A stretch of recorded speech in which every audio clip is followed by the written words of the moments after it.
Hello, everyone. My name is Lisa Allen. My pronouns are she and her, and I am one of the co-directors of the Notebooks Collective. We are a virtual literary art space focused on community, connection, and continued learning. Our next In Conversation event will be with poets Nicholas Goodley, Jason B. Crawford, and Malcolm Tariq on Tuesday, January 10th. The Notebooks Collective believes that Black Lives Matter and acknowledges that as a virtual organization, our offices are on the unceded lands of the Kickapoo, Massachusetts, and Pawtucket tribes. Native peoples across the world continue to preserve and celebrate their cultures, and we encourage you to support Native writers and artists. Since our events are attended by people all over the US, we encourage you to use the map that Becca will drop in the chat to see what Native land you live on. We know that these are stressful times, and we are glad you have joined us tonight to celebrate community and poetry. I now welcome Becca to introduce our presenters. Let me just admit more people, Lisa. I'll take care of it. Okay, great. Thank you. Sorry, one. So I'm Becca, as you might have heard. I'm the other half of the Notebooks Collectives. And if you've been to any of our previous In Conversation events, you know that both Lisa and I feel really lucky to do this work. We have even gone so far as to say it's selfish because it affords a front row seat to conversations that astonish us in new and unexpected ways. And part of our own growth is reaching out to poets we do not yet have relationships with. It can be vulnerable to send a message into the ether to say, hello, I am a fan. Will you come read for our series? And that's how tonight's reading started. With me admiring Claire Schwartz's work from afar through her Twitter presence and as editor at Jewish Currents. Then I read her new book and was even more convinced that I needed to work up the nerve to ask if she'd be willing to join us for an event. Lucky for us, she said yes. And even luckier for us, she in turn invited Sarah Ghazal Ali. And we couldn't be more thrilled to introduce them both. And we're grateful they agreed to be in conversation with us tonight. Claire is the author of the poetry collection Civil Service. Her writing has appeared in The Believer, Granta, The Nation, The New Yorker Online, Poetry Magazine, Virginia Quarterly Review, and elsewhere. With Kaveh, Akbar, and Sarah Kay, she wrote a column for the Paris Review called Poetry RX. The recipient of a 2022 Whiting Award for Poetry and a Pushcart Prize, Claire received her PhD in African American Studies, and Women's Gender and Sexuality Studies from Yale. She is the culture editor of Jewish Currents. Claire is represented by Alice Whitwham at the Cheney Agency. And Sarah is the author of THEOPHANIES. Did I pronounce that right? I hope I did. Selected as the editor's choice for the 2022 Alice James Award and forthcoming with Alice James Books in January of 2024. At 2022 Djanikian Scholar, her poems appear in Poetry, American Poetry Review, Pleiades, the Rumpus, and elsewhere. Sarah is the editor of Palette Poetry and lives in Lewisburg, Pennsylvania, where she's the Stadler Fellow at Bucknell University. Please welcome Claire and Sarah. Hello, thank you so much, Lisa and Becca, for having us. And thank you, Claire, for inviting me to celebrate your beautiful book in this one way. Claire was my teacher. I can't even remember how long ago. So it feels so special to now get to be alongside you and get to talk to you about your book and talk about both of our books and just really celebrate you for years and years to come. I can't wait for all that's going to change in our literary landscape because of this beautiful book. Civil Service is amazing. And if you haven't read it, you should, though I'm sure everyone who's here has. So I'll start us off with some poems. And I wanted to start with a poem by a different poet, by Mary Shebist, and kind of bring another figure into the space because I feel like both Claire and I work with other figures in our work, like almost characters or other voices. And yeah, so I wanted to start with a poem by Mary Shebist called Hail, which is in her book Incarnadine, which I love. Hail. Mary, who mattered to me, gone or asleep among fruits, spilled in ash, in dust, I did not leave you. Even now, I can't keep from composing you, limbs and blue cloak and soft hands. I sleep to the sound of your name. I say there is no Mary except the word Mary, no trace on the dust of my pillow slip. I only dream of your ankles brushed by dark violets, of honeybees above you, murmuring into a crown. Antique queen, the night dreams on. Here are the pears I have washed for you. Here the heavy winged doves, asleep by the hyacinths. Here I am, having bathed carefully in the syllables of your name, in the air and the sea of them, the sharp scent of their sea foam. What is the matter with me? Mary, what word, what dust can I look behind? I carried you a long way into my mirror, believing you would carry me back out. Mary, I am still for you. I am still a numbness for you. And now I'll read a couple of poems from THEOPHANIES. This first one is called Sarai, and in many traditions, we believe that the wife of Abraham, Sarah, before her name was Sarah, her name was Sarai. A name is not unlike a sexed body. Like mine, it carries, is remembered most for what it fails to yield. A name is a condition meant to last, to outlast, as should a daughter her mother tongue. I am, but do not have a daughter. When I look in the lake, who looks back is a sister self. Oh, little I carry you as you carry who I'm waiting to be.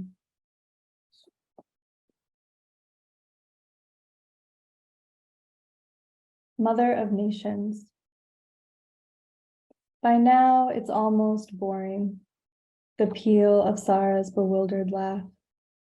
The sidelined matriarch, barren until she wasn't. I pretend not to hear Sarah's bewildered laugh. How does a barren tomb sound? Waiting until she wasn't. I pretend to be honeycomb, sucked clean, scraped raw. The sound of a barren tomb, waiting each month for the inevitable wilt of a cervix sucked clean, scraped raw. Hajar had it easy until she didn't. Sprouting, spared the monthly inevitable wilt. Sarah's throat plumed right in God's face. Hajar had the easy job until she didn't. But enough. It's boring, watching faith peel. I'm very obsessed with the figure of Sarah and her almost sister of sorts, Hajar. So you'll hear a lot of them in these poems. This next one is called Temporal. At 5, my father shows me a color-coded model of the brain. We take it apart together, piece by heavy plastic piece. Blue, temporal lobe. Burrowed within a red bean, the amygdala. Like a seed? Yes, he laughs, where feelings bud. I picture current anger, pleasure amassing in brick and berry, and fear as a clotting kind of dark. The first prick of blood on a thumb. I unlimb my dolls, braid and section their stiff hair. I scratch at their painted eyes, chide them for their lack of anything occipital. I've seen it, pried open the skulls, found them empty. I wish I could be taken apart. Thank what keeps me alive inside.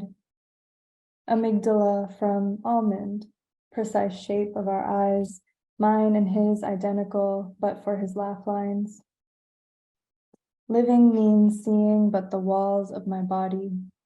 Flesh the furthest point from a formless God, my father never joins me in believing. Each spring he tends fervently his garden, coaxes to life new green. Genesis splits the earth anew. Decreed in old age to bear a son, my namesake trusted the parts she couldn't see. The buds God insisted were there, whole nations within her. From beyond scripture, she returns to crawl through my throat. Her involuntary sound, a revelation. I'm frightened, I'm awestruck. She lingers in the periphery, shaded behind doors.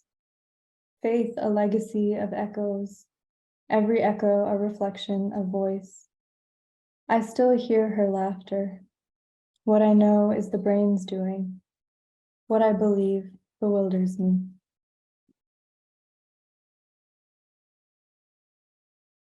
This next poem, I picked it because I think it kind of tonally matches one of the lecture poems in Claire's book.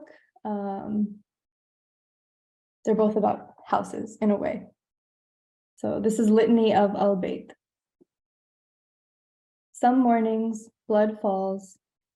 It hardly bears repeating, and yet.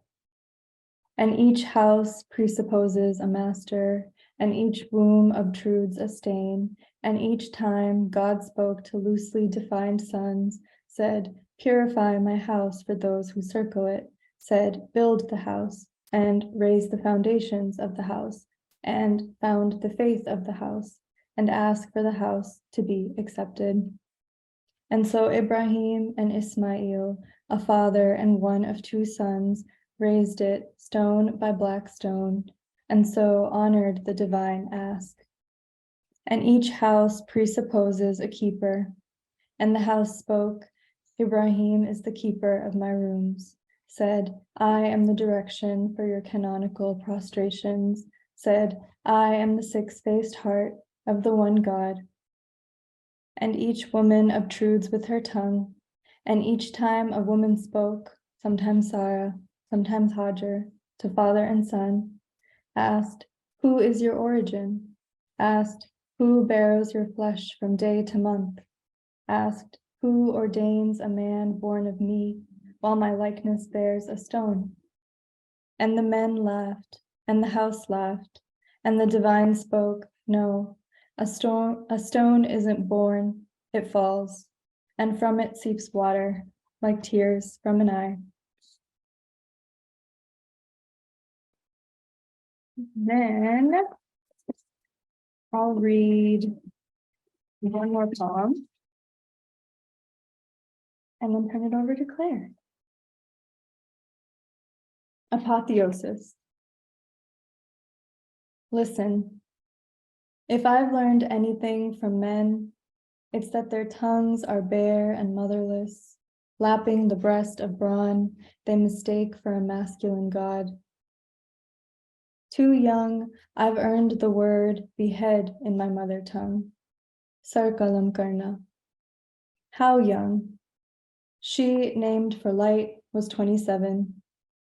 My hunger for fresh language carries me closer to violent shores, gravel voices.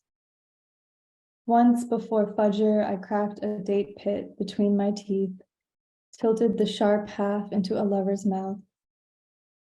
I tested the crimson I was sure seethed beneath his, every man's skin. You're like a furnace, he'd whisper, dry against my sweat-laced back. It's true, I dream of hands hot around my throat, the finger marks I saw fading grime green on. No one has blued me, but still I wake from nightmares afraid, keen until the complex dogs bark back. How to fathom it? My grandfather alive now, longer than our new bloom nation. Bak meaning pure, land of the pious, pigless and pissed upon. Partition a moment unbegun, a dirge without end. I sing its songs, I marry its men. I, like my mother, wait to be bent to better congruities. Islam means submission. Oh, I submit to any merciful creature, angle ready to deify the Eden beneath any child's swollen feet. My faith in God was inevitable as an oil spill. My childhood slick with skybound yammering, questions and confessions hurled against the slap-brush ceiling. In 47, did they say Bismillah before unbloating wombs, lifting the never-born like alms to the all-seeing? I know nothing of God's plan or the invasive empires of devotion, gardens I waste away wanting. I fell heir to my father's hands, anguish, eyes. The crimes of man beget the crimes of man. I'll stop there. Thank you.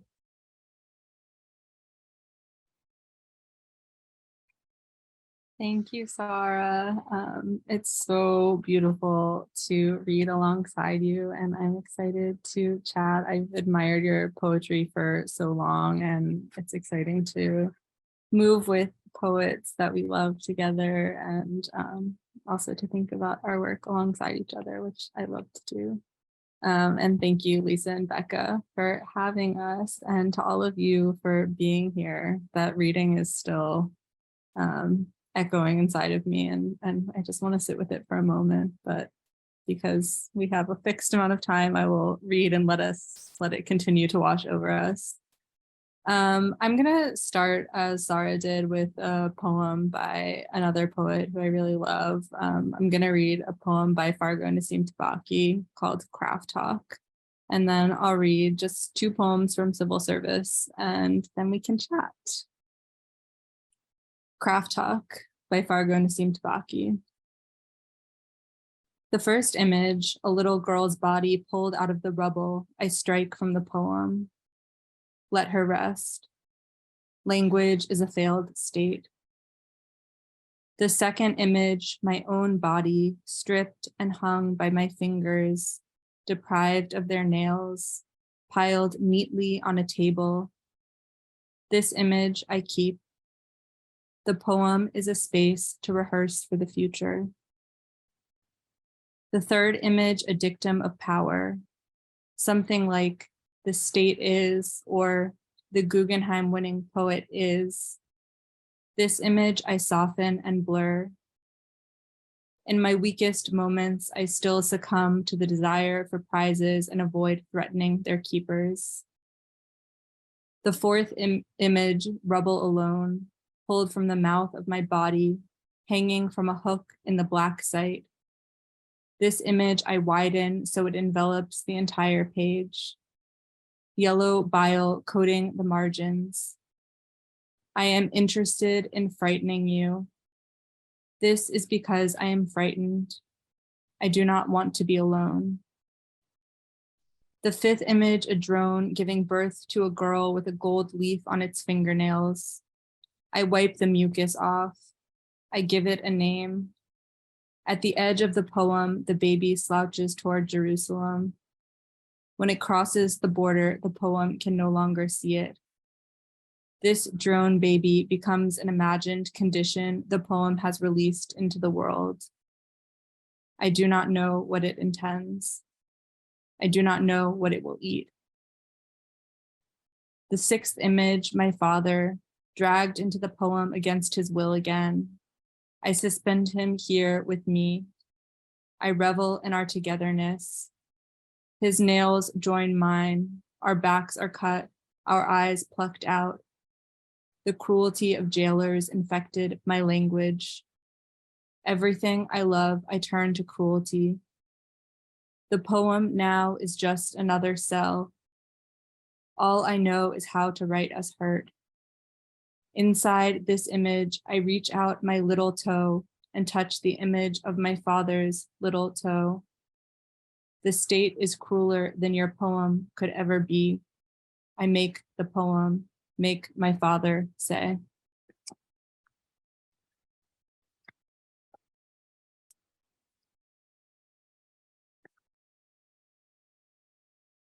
Apples. The townspeople paste wax apples on the trees, glow shyly out their windows as the dictator struts past the monument of his father strutting past nothing at all.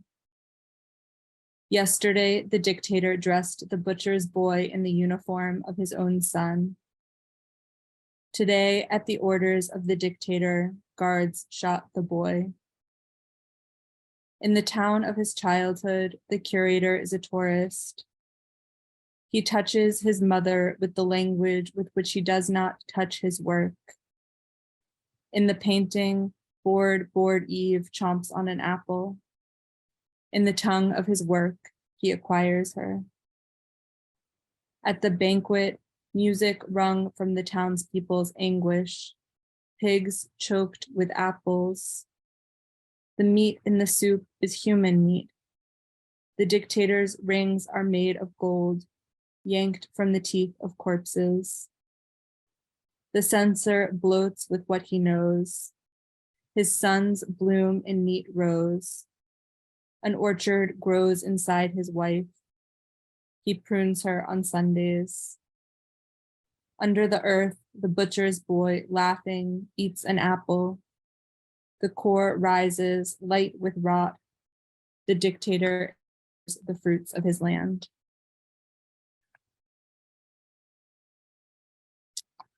I think, Sarah, because you opened up the question of houses and architecture and gestured to this poem, I will just read it so that we can loop through maybe that thread in the conversation as well.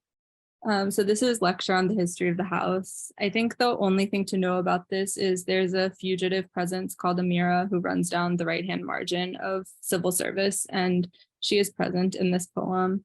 The poem isn't really meant to be read by one person, so I'll just raise my hand when I'm speaking in her province, but let that be a placeholder for a different kind of world. Lecture on the History of the House. Before the alphabet, there was the house. A Proto-Semitic hieroglyphic symbol depicting a house becomes the letter B. Beit, Beit, Beit Lechem, no house, no bread, no book, no baby, no babble, ba. When the temple was written, the destruction of the temple was written. The house scripts its defense. The house writes the fence. In the beginning, there was A, night, B, day, A, tent, B, house, A, the letter scoring the darkness. Q, in the beginning, what was? Answer, the beginning. Question, what answered the question silence asked? Answer, question. The alphabet, ruin of silence. The only way back through language, language destroying the silence. The shadow language casts is silence. No language, no shadow, no. To ruin your knowing in your mouth and dress the ruins with your best tongue. First, the temple, then the book leading back to the temple. So the interior is measured, apportioned, walled square footage, living space. It is settled then. A house is a home, and other embroidered facts. It becomes you, your craft, bird houses, hen houses, dog houses. Like us, we chirp. Who's the bird now? The problem with liking is the conflation of desire with similarity. We form our mouths to fence we in. We fence our forms to mouth we in. Babble, ba. Inside the house, the family. Inside the family, the house. Inside the tower, the princess does not dream of the tower. Theory is a scream slowed by vintage technology. Touch me, Amira says, touch me. The model of the house is the size of a house. You confuse the conditions that make something possible with the conditions that make something necessary. You don't see thinking as an emergency. You own to prove you cannot be owned. In owning, you sign a contract of possession. The ghost tells the story of the house, but none of the other tenants know how to listen. You lock yourself out, morning. You lock yourself in, night. Ownership is a chronic condition. Install a camera to conjugate the strangeness. The house draws your speech like a bath, sink, yard, repair, astroturf, neighbor, clean, handyman, that good light. The first bedroom makes you sad. The second bedroom makes a baby. In the corner of the living room, the whole globe spun by children. It's more than the accountant told you it would be. Which came first, the fence or the yard? Ink on a black page.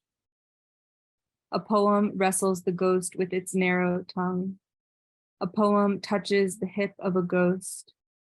In the dark, 1,000 names bloom. No country comes of that night. What is wild? That which cannot be measured.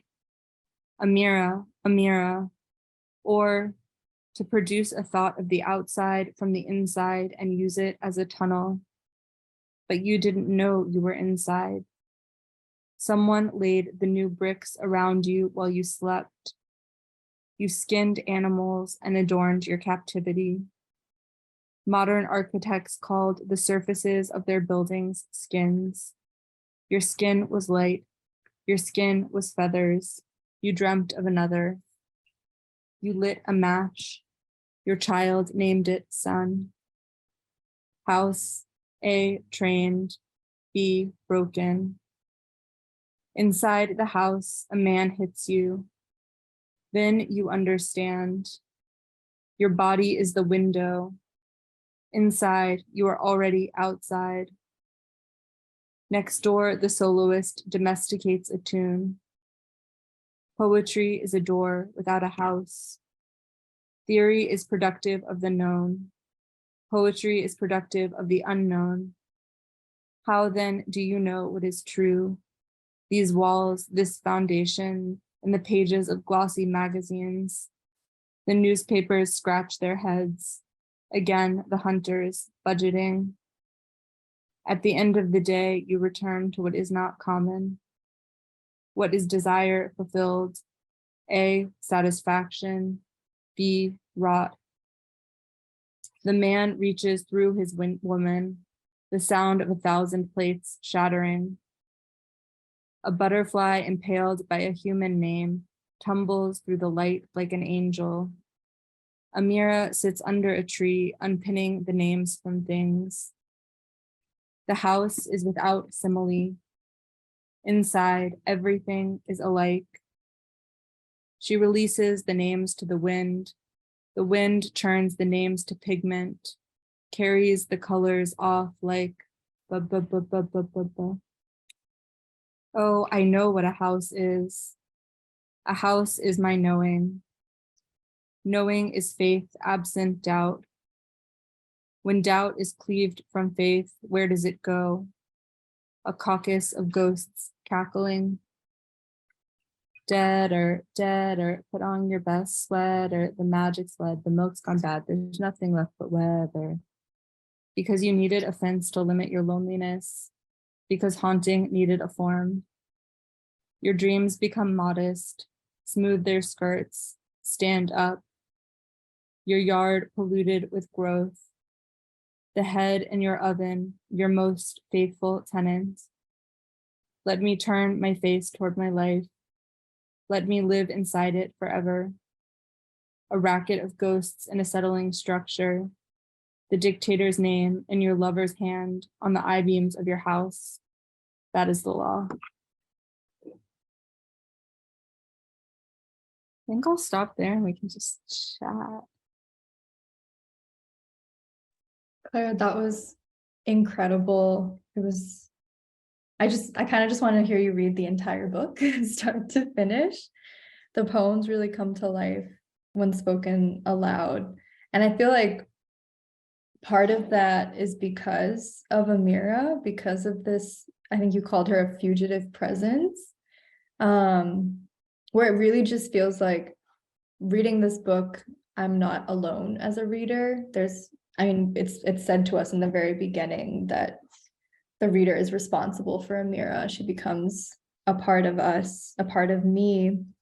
And I think I want to start by asking you, I have so many questions to ask you, but to begin, I think the epigraphs in the beginning, you have "What is possible and where is the doorway of this room" from Dion Brand, and "The writer steps aside for the work and the work depends on the reader" from Edmund Habis. I'm not entirely sure how to pronounce his last name, but we both share him as an epigraph source. And I think I'm really fixated on the concept of a door and how often these doors and entryways and beams and frameworks appear in these poems, especially in the one that you just read. And it also reminds me of a couple lines from Zaina Al-Sus. In one of her poems, she says, "There is a door that betweens me and then. The authors say the door is always open. The ghosts say the door is not for us." And so I'm just really preoccupied with the door now and the entryway. And I think what I'm wondering is, like, I think you've said before that the book is not so much about, like, you're not done building. It's an ongoing building that the reader is part of. I wonder if you could talk more about, I guess, architecture and what kinds of rooms and frames you're building for the reader to step into and feel their way through. Or yeah, thank you. There's so much to think with in that question. And now I'm also thinking about, I mean, you started the question by talking about sort of fugitivity and this fugitive presence. And I want to hold that thread to ask you about that too, because I think our work shares an interest with addressing or engaging constellations of being and thought that aren't fully apprehensible from where we stand. And I feel like we move through those questions similarly and differently in different places. So I'd be really curious to talk about that. I just want to flag that. Yeah, this is such a beautiful and thick question. The door.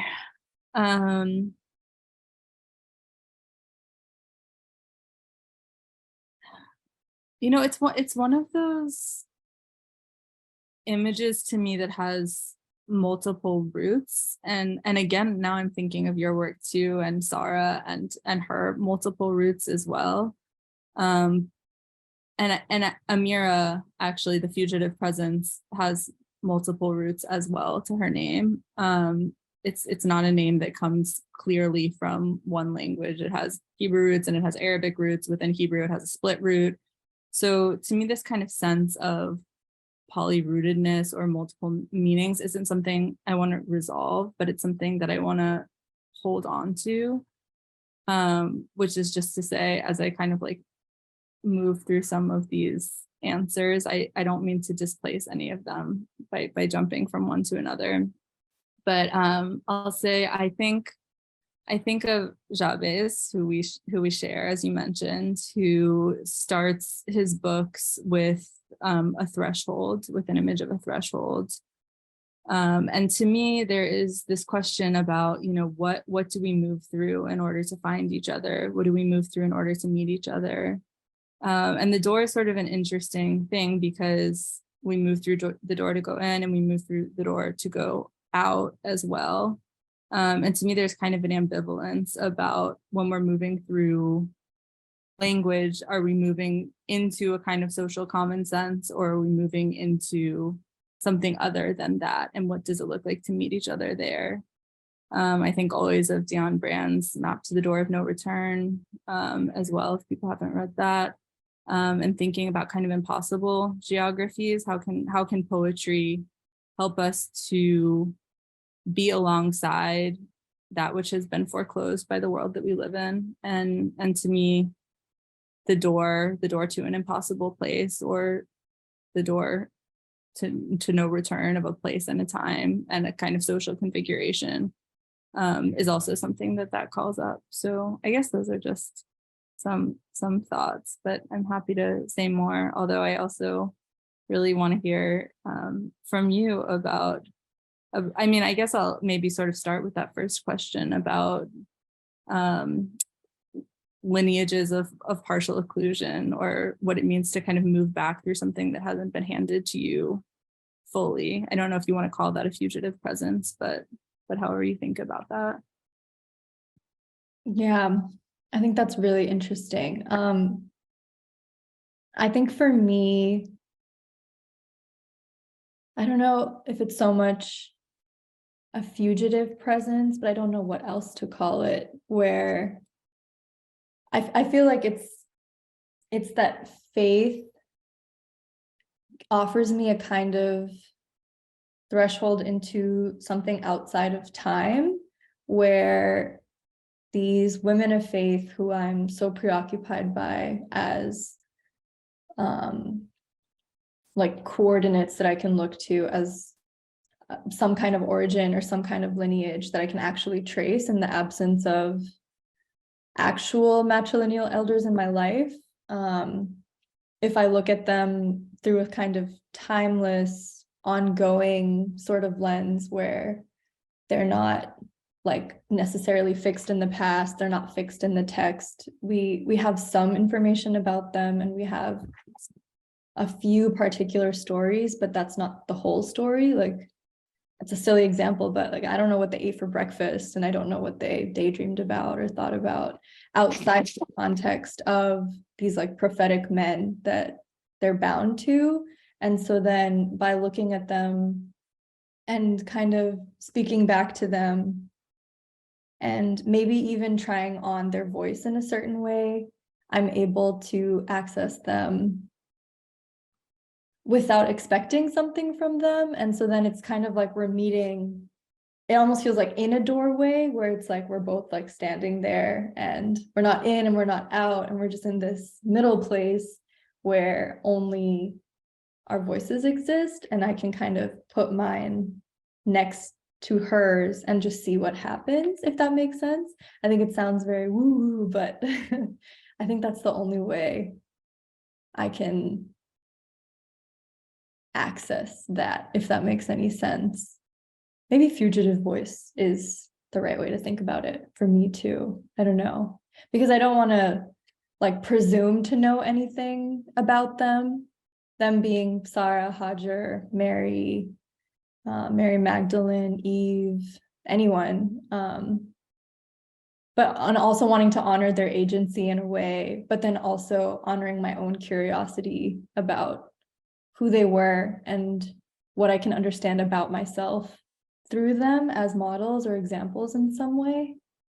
Yeah, thinking about that. Yeah. So sorry. No, I'm done. Go ahead. Oh, I just think that's really beautiful, and I'm wondering about what faith means to you in writing more broadly, and also prophecy. I think those are sort of two words that you named that feel like rich configurations to me, and I'm curious about your relationships to them. What a big question. What a huge question. I think faith for me is enjoying not knowing and being able to find some kind of answer in the desire for an answer without necessarily wanting the answer itself. Like, I think what's most interesting to me as a person who believes in God, and then also as a writer, as a poet, is I guess, that journey of like striving for something, but having to kind of feel your way along the walls until you get to it without knowing what it is that you're feeling for.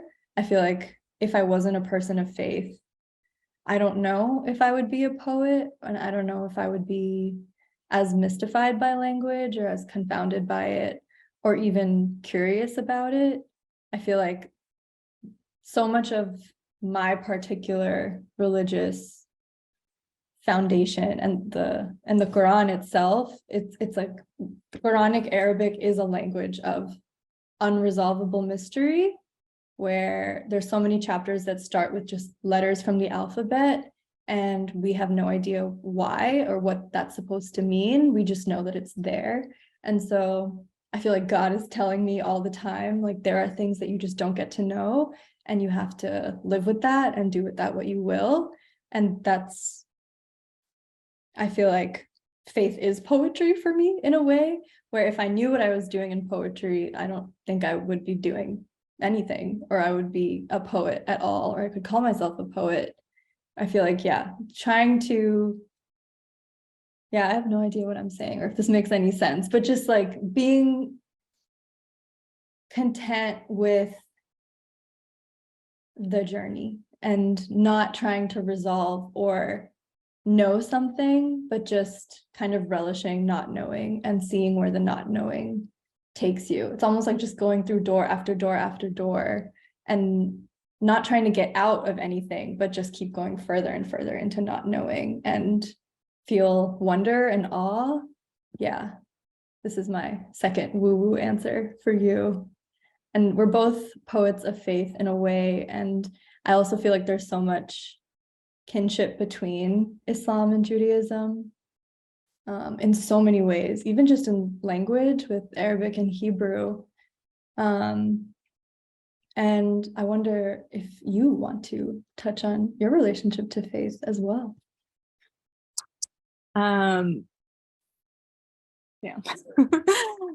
No, I was, what you say about moving further into not knowing really resonates with me. I'm thinking of the way that the poet Nikki Finney talks about beauty as something that can walk you further into a space that you might otherwise be terrified of, that can hold you amidst other things that might cause you to let go. And I think faith is something like that to me.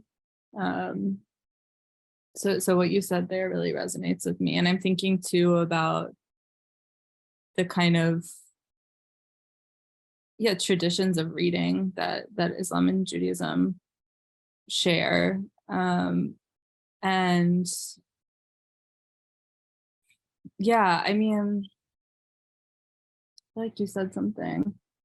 Oh, you said something about like the prophetic men that they're bound to. And I've been thinking a lot in Judaism about the turn from prophecy to exegesis, from, just being delivered a message to, once the diaspora was scattered, to having to construct a message from what had been broken.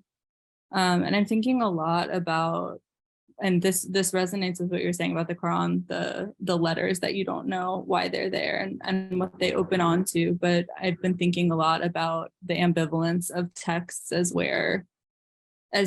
their social nature. We don't know what they mean, and so we need each other to construct the meaning together. That there's no way to put my ego over something and to say that I've claimed it, but all I can do is imagine a possibility and then to ask, what do you think of that, or what do you see from over there? And so to me, there's something really social about the kind of reading practices of Judaism, in particular, just because of the lineage that I come from. But I think a lot of religious reading practices share this, that it's kind of what calls us together as a kind of a shared text. I was joking with a friend that I think Jews are just like disgruntled. It's like a disgruntled readership. But I think there is something about just like struggling with a text, and that's what kind of binds us to each other. And so that felt resonant to me with what you were saying. Oh, I love that. And I love how collaborative that sounds too. I kind of want to stay on this for a minute because I also want to ask you about, I guess, how you see yourself as a reader and how you're inviting in other readers. And just, I'd love to hear more about your reading practice because there's a bibliography in the back of civil service, and then there's these lecture poems. And I'm thinking about how the root of lecture has to do with reading, to read. And even in Islam, the first command that the angel Gabriel gave was Iqra, which is read. And so I feel like there's something so central here about reading and reckoning with the text and kind of making your way through. And I'd love to hear more about that. Yeah, I mean, this feels actually really bound up with what we were just talking about. I mean, the Talmud is a record of people reading and disputing biblical meanings, disputing the meanings of, so there's the idea that to read something is to revise it, to read it is to change its meaning in the world and to pass that meaning on to someone else changed. So I feel like coming out of that tradition, there's an awareness that when I pick up a book to read it, it's not some kind of pure unmediated encounter between me and something written in a vacuum, but it is a social encounter, even if it's experienced in isolation, that it's read alongside everyone who's read it. It's read alongside everything that the text is speaking to, that the author of the text has read. So there's no way to think about reading and writing practices in isolation. And I think often of poets like Salman Sharif talks about this, or writers like Toni Morrison, who really collapse the distance between writing and reading, who talk about writing as a mode of reading the world. And to me, I think that really is the place that poetry comes from. I feel like writing is, I mean, in writing this book, I think I really did come to feel that writing is where I make my reading practice social again. It's how I can record what I see and put it back into the world and ask, what do you make of this?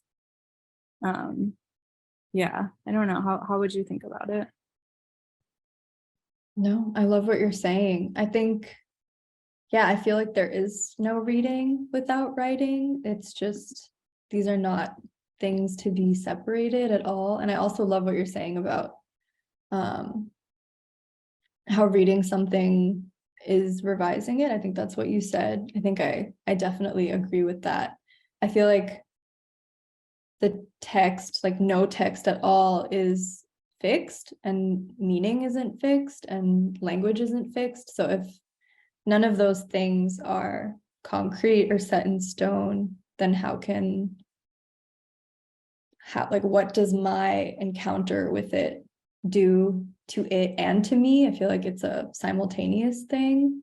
So I feel like everything is very alive and active when I'm reading, and then also when I'm writing. And yeah, they can't be separated for me, I don't think, in any way. And I love that there's a bibliography in the back. I love that I got like further reading. And I also love that the bibliography wasn't just text, it was also there were sounds in there, and there were, yeah, how my mother mothered the aloe and so it became my sibling, what grief knows about love, the company of dreamers. I love that it's alive. It's a very living and breathing bibliography. It's beautiful. I'm also really curious about the I in the book, and the you.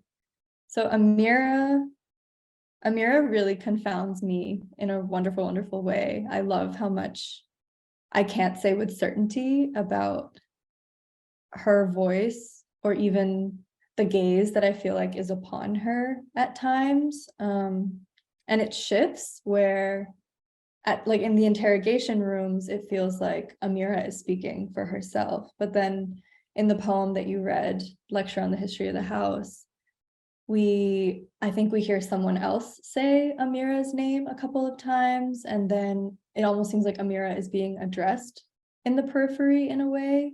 And then in that poem, there was also a moment where the I comes in, not in the margins. I think it was, oh, I know what a house is.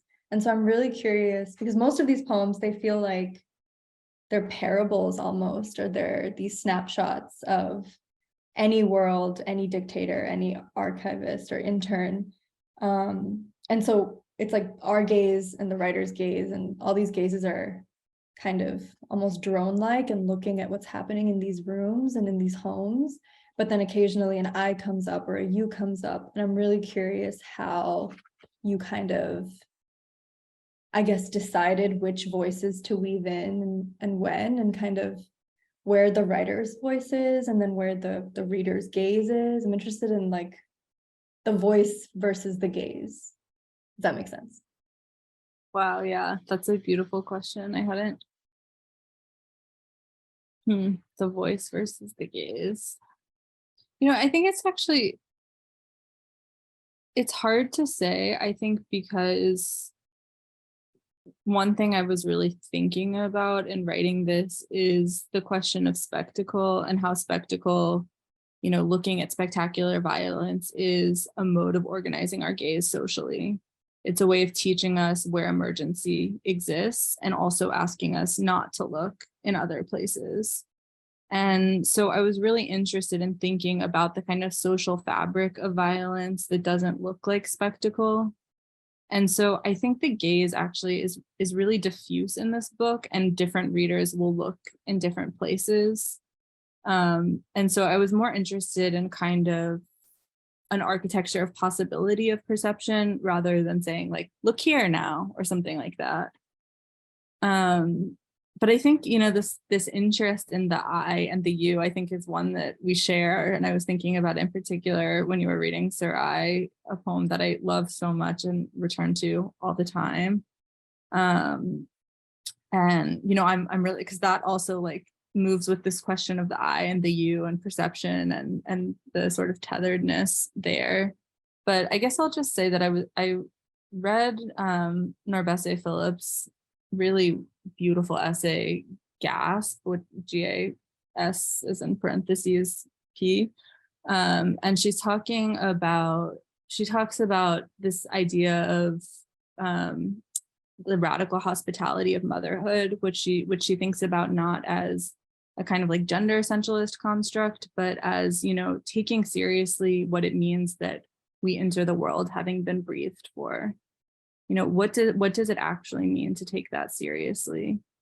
And so I was thinking about the I as a kind of umbilical mark, as something that doesn't stand alone, but that connects the self and the other, because, Gayatri Spivak talks about language as being the self's periphery breached.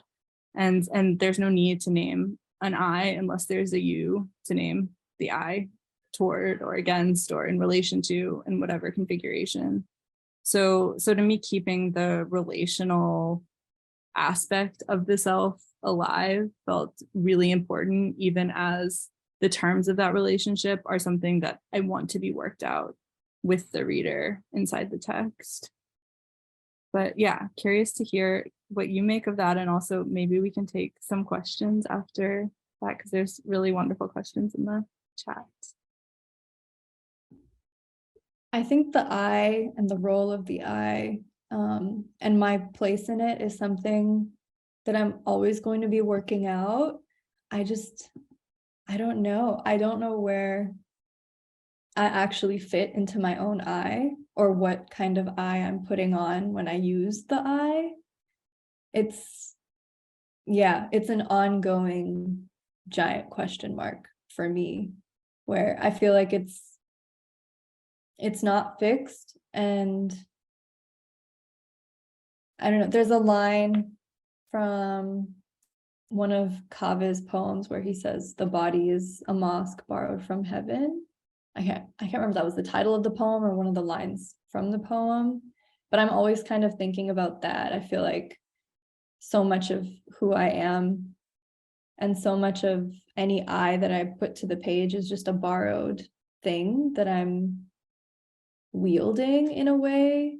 but at the end of the day, I need to return it, whether it's to God or to a drawer or to whatever. I don't know where it goes, but I don't know that it's mine, and I don't know if it's not mine. And I think every poem is me trying to figure out what that I is and where it belongs and who borrowed it from who to do what at what time to what end. Yeah, I don't, my big fancy answer is I don't know. Yeah. I'm reckoning with that not knowing. Totally. The only true answer. I'm thinking of Darwish's mural where he says, "I am not mine." I think about that a lot. I love that poem. Yeah, it's an amazing poem. Yeah, should we, I don't know, take questions? I feel like people had good questions. I'm trying to scroll back through. I don't know if Becca or Lisa, you want to? Yeah, I was gonna say there was one from Kate that came in early. How would you, Claire, how would you describe the influence of Dion and Khanisha upon your poetic constellation of conceptualization? Oh, wow. How much time do you have? Yes, Dion Brand and Khanisha Lubrin are two major nodes in my poetic constellation. I'm holding, I don't even know why I'm holding this. I just like have to hold it. Dion Brand's nomenclature for the time being. I think I'll actually just read a little bit in response to that because, yeah, I don't know. You can see why this means everything. I'm just going to read a little bit from the end of her poem Inventory. Happiness is not the point, really. It's a marvel, an accusation in our time. And so is this. Monday, February 28th, 114. Tuesday, August 16th, 90. Wednesday, September 14th, 182. Friday, November 18th, 80. These were only the bloodiest days in 1 year, in one place. There are atomic openings in my chest to hold the wounded, besides the Earth's own coiled velocities, its meteoric elegance, and the year still not ended. I have nothing soothing to tell you. That's not my job. My job is to revise and revise this bristling list hourly.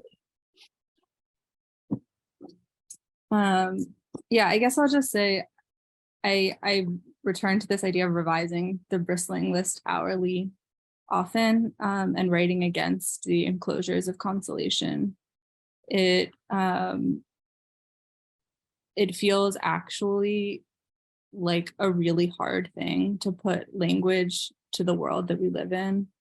And when I think about this mandate to revise hourly, I think about everything that's arrayed against saying plainly the condition of what we're living, and that actually that's ongoing and difficult work, and it matters that we can meet each other there. And so it matters that we have language as a social structure to bring us together under those terms. And I think Dion Brand and Khanisha Lubrin are two poets who really helped me think about what it means to shake grammar free of the kind of enclosures that it's mobilized for, and to find kind of pockets where we might meet each other differently. I think there was another question that I was just going to flag about discussing what you mean by fugitive presence. I think that was striking. Don't remember who asked. I think that might have been Kate again. Yes, Kate. Could you speak to that? Yeah. Was that for me or was that for both of us? Or Kate was the one that asked, so I think each of you mean by fugitive presence. Sarah, do you want to go, or I can also go because I think I put that language into the conversation. Yeah, sure. I think mine's kind of a short answer. I think when I think of fugitive presence, I'm thinking of one that's on the go and still moving and, you know, not fixed to one place. And kind of what Claire was saying about how Amira is a presence that's running along the margins of the page, and how we're responsible for her in a way, but we also can't exactly like hold her or contain her. I think that's how I feel about the figures that populate my work too, where you could call them fugitive presences because they're ongoing in a way, and who they are and what is knowable about them or conceivable about them isn't something that I can like point to on a map or even point to in a text, because there are so few women. There's only one woman named in the Quran. Like Mary is the only woman who gets named, and everyone else is understood in other contexts. And so I have to, that they almost have to be conjured in a way and then kept moving to kind of keep their voices present. And so, yeah, in that sense, they feel like fugitive voices or fugitive presences. Yeah, I mean, that all feels very true to my understanding of that language as well. I think the sense of that Sarah talks about of movement, I think of something that Solmaz Sharif said on this really wonderful conversation with David Naiman about poets being people who accept only the briefest awning. And to me, this sense of fugitivity, this sense of ongoing motion, ongoing work that doesn't allow for the kind of enclosures of the social, that feels really important. And I think also, as Sarah pointed to, this relationship to power, that Amira, the kind of fugitive presence in this book, is someone who is not fully visible from the world as it's arranged right now, that the terms of the world would need to change, that the very structures of meaning that we move through to find each other would need to change for her to be fully addressable or fully present in a way that the reader can apprehend. And so I think just keeping alive those questions of social enclosure and what's possible from where we stand felt like the sort of animating forces of fugitive presence to me. There were a couple more. Deborah asked, are we speaking of faith as integral to religion or faith in its simple nature? And then I don't know if I'll pronounce it correctly. She followed that with, you are doing Tikkun Olam. I don't know if I said that correctly. Yeah, I think that was for me. You were doing Tikkun Olam. I'd be curious to hear more about what that means to you. That's not necessarily, that's kind of a framework. It's a Jewish framework of sort of repairing the world. It comes from an idea about an origin story of the world where God put light into vessels and the vessels couldn't contain the light and they shattered. And there's a kind of idea of justice about repairing the world through finding these shards of light and reconstructing. But I'm curious to hear how that resonated. Faith as integral to religion or faith in its simple nature? Whoa.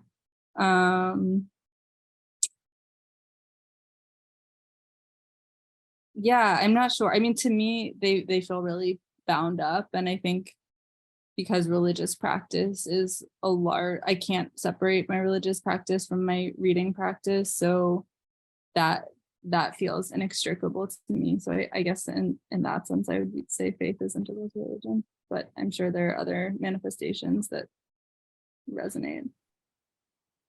I don't know, Sarah, what that means for you.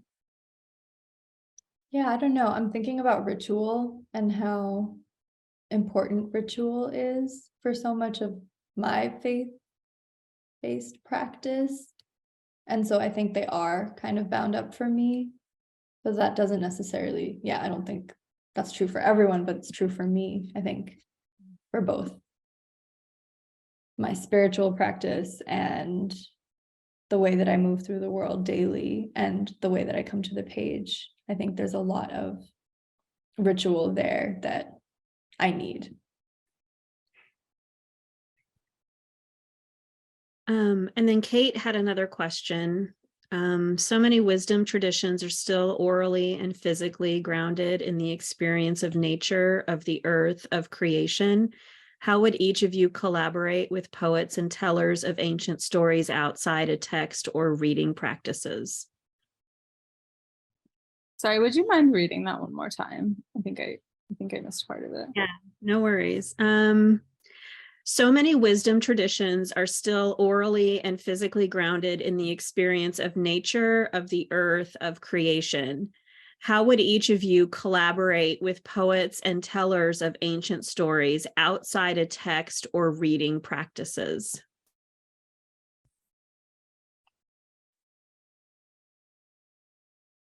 I mean, I don't know if this is answering the question, but I'm thinking of conversations. Yeah, the importance of having conversations and talking to people. And I'm also thinking about how important it is for me to take walks, to stay feeling like a human being in an actual body, in an actual world. But yeah, I'm not sure if I'm answering the question, but Kate put a note in of clarification saying oral versus text and reading.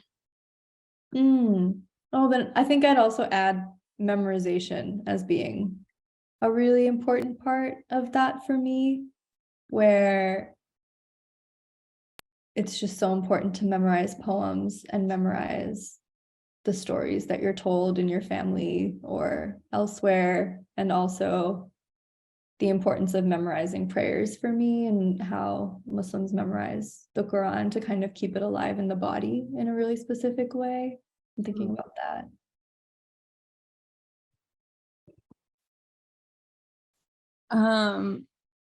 I'm not sure I'm fully grasping the question, but so I'm sorry if this doesn't actually respond, but what's coming to mind for me is I heard this, I feel like I'm just quoting David Naiman Conversations all night, but he had an interview with Richard Powers where he was talking about, how people, this question of like people talking to plants and is that beneficial to plants? And it was making me think about, like, I don't know if that's beneficial to plants, but I do know that language is the way that I position myself to care for something outside of me, and to prime myself for the posture of care feels very related to the sense of speaking to or wanting to reach someone else. And I'm thinking too of Edmond Jabez, who says, who we've invoked a few times, but who says God speaks to you in the language that you happen to speak. And to me, this feels really bound up in orality, that, speaking, trying to reach someone through language is a posture of care that I think has all kinds of implications in the world. And so to me, the oral and the written are just intimately bound up. I can't imagine one without the other, but those traditions feel entangled to me, and they both feel like that same gesture of trying to be alongside another in the best way that I know how. And I was just going to hop in here to say that we have about 15 minutes left. So if there was a final reading that you wanted to do, we should probably slowly move towards that, or more quickly move towards that, depending on what you two would like to do. Sure. What are you feeling, Claire? Do you want to? Yeah, I can do a final reading if that feels good. Yeah, I can start, and then if you want to add something, then maybe we could do that and close out. Okay. I'm just gonna read from There in the Light and Darkness of the Self and of the Other by Atal Adnan, which I think feels related to so much of what we've been talking about. Who are we, a woman or a man, and is that seasonal? Is it eternal? And is it true that there are men and women? And it must be true because you are and I am.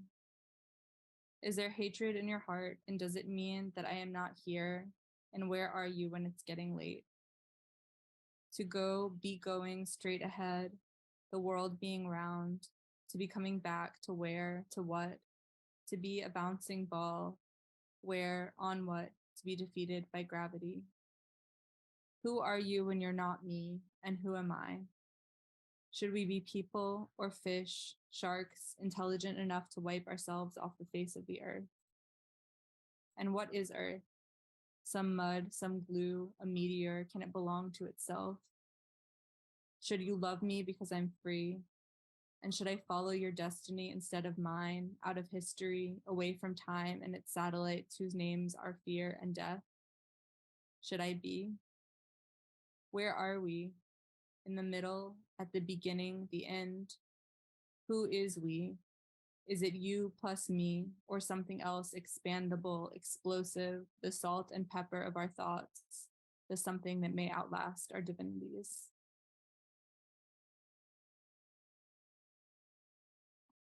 That was beautiful. I think I'll read a poem from Zaina Al-Sus's A Theory of Birds, which is also in your bibliography, called Can the Dodo Bird Speak? Can the map eat? Can the eat map? Can the home? Can the prey fence? Can the apology anthro? Can the seed fuck? Can the prisons extinct? Can the gold blue? Can the thing name? Can the rot remember? Can the field? Can the next where echolocate? Can the song sift? Can the bird? Can the end image hinge? Can the time laugh? Can the theory of a young girl unlock the door? Can the rabbit hole labia? Can the dilemma sublime into fog? Can you see me? Can you see me?